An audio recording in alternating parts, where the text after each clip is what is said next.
செலுத்தப்படுகிறது PSLV C61XL rocket. இதன் மூலமாக EOS-9 செயற்கைக்கோள் விண்ணில் ஏவப்படுகிறது. இது தொடர்பான விவரங்களை நம்மிடையே பகிர்ந்து கொள்வதற்காக ஸ்ரீஹரிகோட்டா சதீஷ் தவான் விண்வெளி ஆய்வு மையத்திலிருந்து இணைந்திருக்கிறார் செய்தியாளர் சடையாண்டி. அதே போல இந்த செயற்கைக்கோளால் நாம் என்னென்ன பயனடைய இருக்கிறோம், இது எவ்வாறு விண்ணில் செலுத்தப்படுகிறது உள்ளிட்ட பல்வேறு விஷயங்களை விஞ்ஞானிகளோடு கலந்துரையாடுவதற்காக செய்தி அறையிலிருந்து இணைகிறார் செய்தியாளர் வேல்முருகன். வேல்முருகன், இனி உங்களிடம். நன்றி சிவரஞ்சனி. குறிப்பாக இந்தியாவினுடைய எல்லை பாதுகாப்புகளை மிக உன்னிப்பாக கவனிக்கக்கூடிய நம்மளுடைய இஸ்ரோ இன்று அடுத்த கட்டத்தில் EOS-9 என்கின்ற முக்கியமான ஒரு சேட்டலைட்டை தற்போது விண்ணில் செலுத்துவதற்கு தயாராக இருக்கிறது. நம்மிடம் தற்பொழுது ஸ்ரீஹரிகோட்டாவிலிருந்து நம்மளுடைய செய்தியாளர் சடையாண்டி இணைகிறார். சடையாண்டி, இதனுடைய முக்கியத்துவம் என்ன? குறிப்பாக நம்மளுடைய எல்லை பாதுகாப்புகளில் மிக ஒரு துரிதமான ஒரு துல்லியமான ஒரு கணக்கீடுகளை கொடுத்தது நம்மளுடைய டிஃபென்ஸ்க்கு எந்த அளவுக்கு பயன்பட்டது அப்படிங்கிறதெல்லாம் நம்ம பார்த்துருக்கிறோம். அந்த வகையில் நம்மளோடு தற்பொழுது மூத்த விஞ்ஞானி சிவசுப்பிரமணியன் இணைந்திருக்கிறார். வணக்கம் சார். சார், EOS-9 எவ்வளவு இம்பார்ட்டண்டாக நம்ம இப்போ பார்க்கணும்?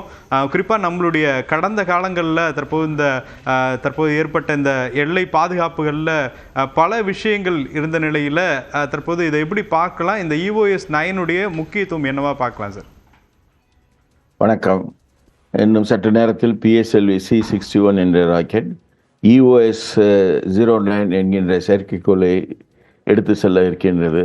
இந்த EOS எர்த் அப்சர்வேஷன் சேட்டலைட், பூமியை கண்காணிக்கின்ற இந்த செயற்கைக்கோள் RISAT-1 சீரீஸ், அதாவது ரேடார் இன்ஃபர்மேஷன் சேட்டலைட், ரேடார் மூலமாக பூமியில் உள்ள நடக்கின்ற ஒவ்வொரு அதிர்வுகளையும் நிகழ்வுகளையும் துல்லியமாக கண்காணிக்கக்கூடிய செயற்கைக்கோள். இதில்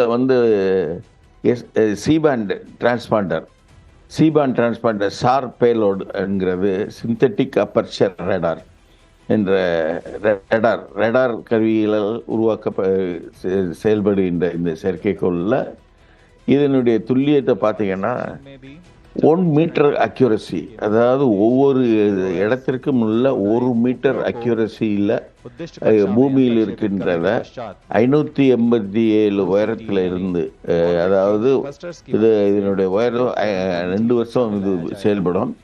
594 கிலோமீட்டர் உயரத்தில் இருந்து கண்காணித்து கொடுக்கும். இதனுடைய முதல் கட்டம் இந்த செயற்கைக்கோளை அனுப்புறதுக்கு நம்ம முன்னாடி எதற்காக யூஸ் பண்ணோம்னா அக்ரிகல்ச்சர், விவசாயம், forest, plantation, soil moisture, hydrology, flow, அதாவது பூமியில் உள்ள நிலத்தை கண்காணிக்கக்கூடிய என்ற எண்ணத்தோட இந்த செயற்கைக்கோள் அனுப்பப்பட்டது. அதில் இருக்க கருவிகள் இந்த C-band டிரான்ஸ்பாண்டர் அவ்வளோ துல்லியமாக எடுக்கும். அதே சமயத்தில் இது இதனுடைய இப்பொழுது இதை நம்ம எல்லை பகுதியில் எதிரிகளுடைய, அதாவது பயங்கரவாதிகளுடைய நடமாட்டத்தை கண்காணிக்கக்கூடிய அளவும் நமக்கு இந்த செயற்கைக்கோளில் ஒரு அக்யூரேட்டி இருக்கு.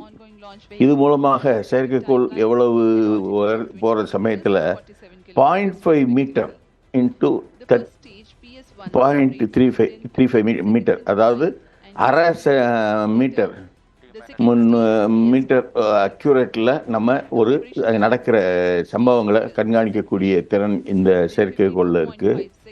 இதை எல்லை பாதுகாப்புக்காகவும் நம்மளுடைய டிஃபென்ஸுக்காகவும் இதை யூஸ் பண்ணுற ஒரு எண்ணம் இருக்குது.